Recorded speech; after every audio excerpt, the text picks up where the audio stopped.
di sistem yang baru ini di INSW diminta untuk mendukung program pengajuan SKPPPN ini ya. Jadi yang semula secara manual ya tadi disampaikan Pak Arief, kemudian juga sekarang dilakukan secara tersistem.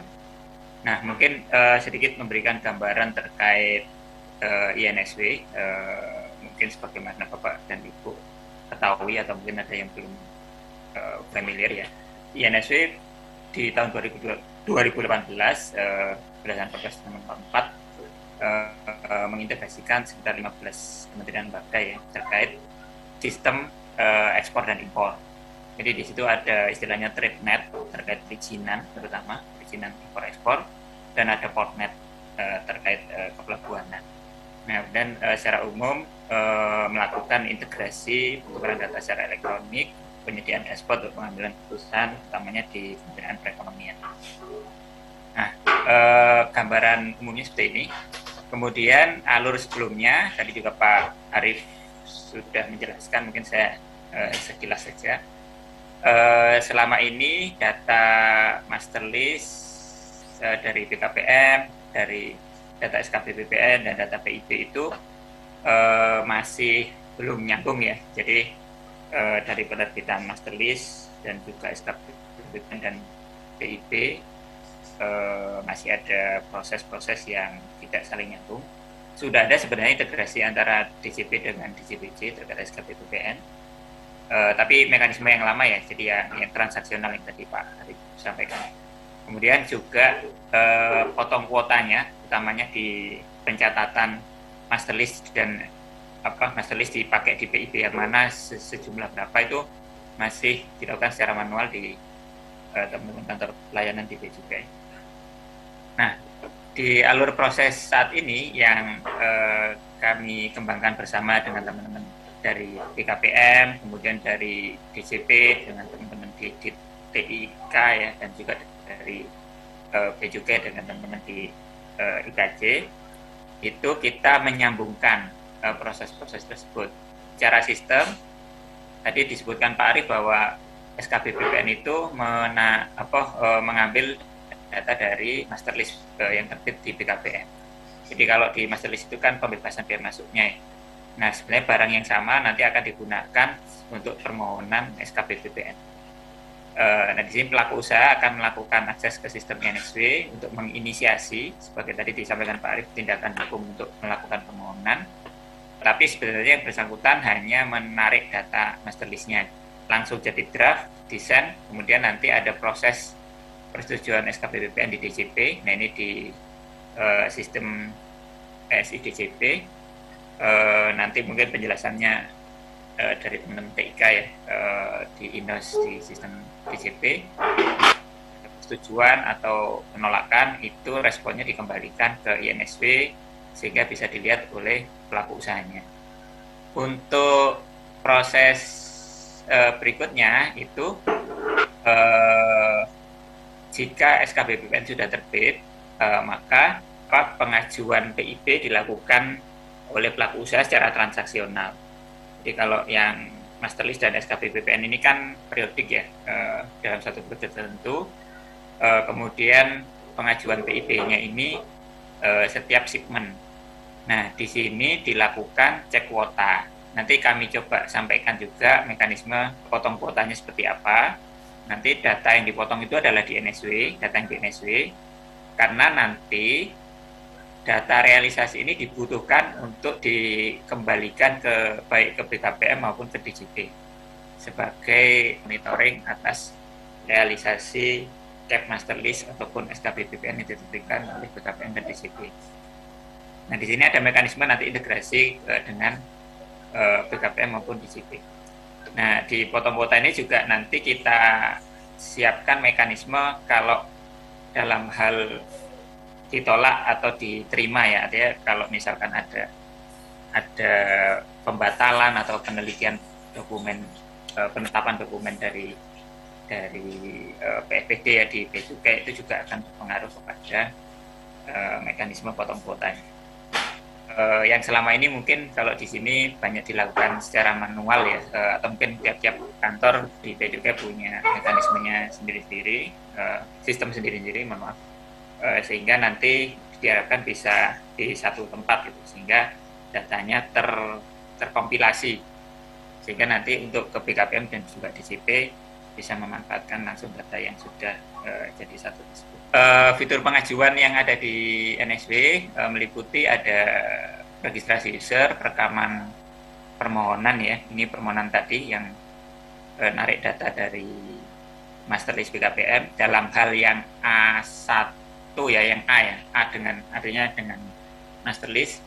Kemudian kalau yang B yang tanpa master list itu berarti nanti merekam sendiri, tidak ada data yang ditarik.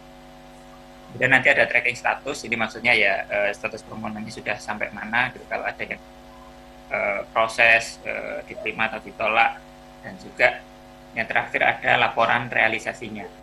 Jadi untuk di laporan realisasi ini nanti nyambung seperti yang disampaikan Pak Arif tadi, ada yang untuk lokal itu ada perekaman faktur ya, untuk rencana realisasi apa yang lokal. Di sistem NSW secara umum seperti ini, jadi nanti ada alamatnya di sini. Nanti mungkin secara detail kami akan sampaikan kalau untuk ke pelaku usaha ya, ada user manual dan juga petunjuknya. Kemudian juga kalau belum punya user, ada registrasinya. Ini juga sudah nyambung dengan sistem di BKPM di OSS NIB ya. Kemudian juga ada menu yang sudah kita sediakan, menu SKBPPN. Jadi di sini nanti pelaku usaha akan mengakses di sebelah kanan atas, ini ada tombol login. Jadi memang harus pelaku usaha yang terdaftar ya yang bisa mengakses permohonan. Dan ini asumsi sudah punya akun, kalau belum punya tinggal buat akun di sini. Nanti ada pengisian NIB, data entitas dan sebagainya.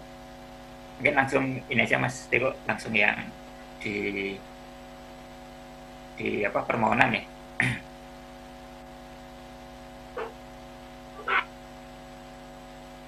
Jadi di sini ada menu SKBPPN. Oke, kemudian ada riwayat pengajuan sebelumnya kalau sudah ada ya. Di sini intinya ada statusnya, kalau misalkan masih draft, sedang pemeriksaan, dan juga sebagainya. Riwayat pengajuan, kemudian ada yang ditolak dan sebagainya, kemudian bisa dilihat respon penolakan dan juga keputusannya bisa diterima di sini. Kemudian juga ada layar panduan di sebelah kanan, nanti terhubung ke semacam user manual lah ya, bagaimana mengisi item per item di SKBPPN. Kemudian lanjut ke isi salah satu aja, sekilas saja. Nah, ini yang dimaksud dengan memulai mengisi itu sebenarnya nanti kalau dengan opsinya jenis pengajuan dengan master list BKPM itu yang pelaku usaha hanya perlu mengisi nomor cap master listnya, nomor tanggalnya, kemudian diklik tarik data, dan ketika tarik data ini sebenarnya di belakang layar itu data BKPM sudah ngalir secara transaksional ke NSW. Data master list BKPM itu sudah ngalir, dan nanti pelaku usaha tinggal narik saja. Nah, di sini yang tadi disampaikan Pak Arif, tidak perlu mengentry ulang, hanya nanti perlu mengadjust ya, karena memang bisa jadi list item yang ada di BKPM itu ada yang tidak diberikan di SKBPPN. Nah, kemudian ada data pemohon, data PIC dan seterusnya. Ini prinsipnya elemen-elemen data yang memang dibutuhkan terkait permohonannya, termasuk juga data lokasi investasi. Kemudian di dokumen syarat itu sesuai yang di PMK ya, ada tergantung nanti ada yang membedakan di situ. Kalau listrik kalau nggak salah ada tambahan syarat tertentu. Untuk yang di data barang juga sebenarnya sudah langsung terisi dari yang di master list tadi ya. Ini dokumen syarat, jadi juga sudah narik langsung dari dokumen syarat yang ada di BKPM. Kemudian di data barang juga sama. Ini sudah narik langsung dari sistem BKPM, termasuk di detailnya. Nah, mungkin di sini bisa diedit, tapi nggak bisa ditambah. Jadi hanya bisa mengedit. Jadi harus sama dengan BKPM atau dikurangi gitu. Kemudian contoh di dalamnya, detailnya kurang lebih bisa diklik detailnya.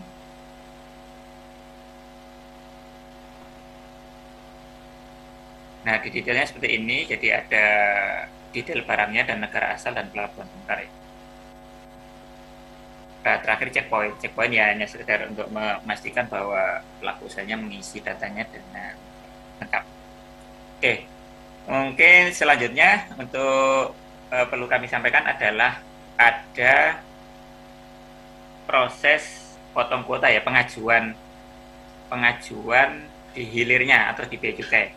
Bea cukai ada pengajuan PIB dan atau kalau misalkan bukan impor itu ada form realisasi lokal. Realisasi komoditi lokal yang menggunakan faktur. Nah, di sini kami juga siapkan nanti di form di NSW itu pelaku usaha mengisikan dari SK BPPN yang sudah terbit tadi, itu dia akan mengajukan realisasinya dengan menginput data-data yang nanti akan menjadi faktur. Nah, di sini diinputkan di sini nanti melengkapi data itu sebagai data realisasi dari SK BPPN.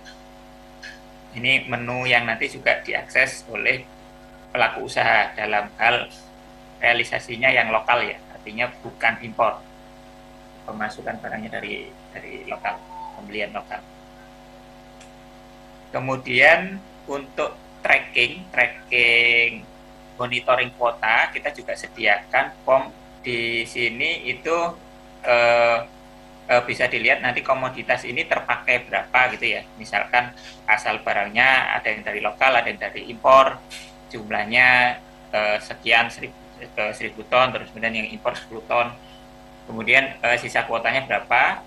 Kemudian di detailnya itu ada rincian berapa yang dipakai per masing-masing transaksinya. Misalkan di realisasi Mas Iko. Jadi di realisasi kalau yang X lokal ya berarti nanti isinya data-data fakturnya, kemudian yang X impor berarti isinya adalah data-data PIB-nya. Jadi nanti kita punya semacam tools untuk memonitoring atas master list dan SK BPPN itu sudah kepakai berapa gitu. Yang bisa dimonitor bersama baik misalkan oleh kantor Bea Cukai, KPP, kemudian di BKPM. Nah, memang yang dibuat di NSW ini sebenarnya kebutuhan untuk secara umum ya, karena nanti tentunya ada mekanisme di belakang layar juga yang kami melakukan integrasi. INSW mengalirkan data realisasi itu ke SI DJP dan juga ke sistem BKPM, sehingga nanti tampilan ini bisa jadi juga dibuatkan di versi in-house system di masing-masing baik di DJP maupun di BKPM. Nah, itu mungkin sedikit gambaran terkait monitoring kuotanya ya. Di kami juga sedang siapkan tadi sebagian dari pemotongan kuota itu mekanisme perekamannya di kantor pelayanan. Nah, ini memang di nanti ini untuk teman-teman di Bea Cukai sebenarnya nanti selama ini kan pemotongan kuota untuk master list, kemudian juga SK BPPN kalau karena ini kalau SK BPPN kan baru ya modelnya tidak transaksional lagi. Selama ini kan dilakukan secara manual, kemudian juga ataupun kalau ada sistemnya itu di lokal di masing-masing kantor dan tidak nyambung antar kantor. Jadi misalkan kalau ada master list atau SK BPPN yang operasionalnya itu masuk barangnya dari beberapa pelabuhan, itu pencatatannya nggak nyambung. Nah, ini kami sediakan di sistem NSW, dan nanti akan kita buka aksesnya ke kantor pelayanan Bea Cukai untuk mencatatnya di situ, di sistem yang warna biru ini. Ketika ada input PIB, misalkan nanti petugas Bea Cukainya, apakah dari seksi fasilitas atau seksi pakaian, itu nanti menginput di sistem ini. Kemudian sebenarnya ada juga yang sedang kami kerjakan, koordinasikan bareng dengan teman-teman di IKJ, mekanisme yang otomatis ya, artinya ketika pelaku usaha itu mengajukan, nanti ada pengisian apa namanya, dokumennya, pengisian dokumen pakaian. Di sana sudah di level detail barang itu sudah merujuk ke nomor tanggal, cap, master list, dan atau SK BPPN, sehingga nanti langsung otomatis bisa kepotong di situ. Dan kalau ada koreksi dari PFPD di detail di layar PFPD juga mengupdate langsung potong kuota yang ada di NSW. Dan kalau ada pembatalan, misalkan di pakaian ada pembatalan dokumen pakaian, itu juga sekaligus membatalkan potong kuotanya, jadi dibalikin lagi. Tapi ini memang masih on progress, sedang dalam tahap pengembangan bersama dengan tim IKJ. Nah, mungkin itu yang bisa kami sampaikan.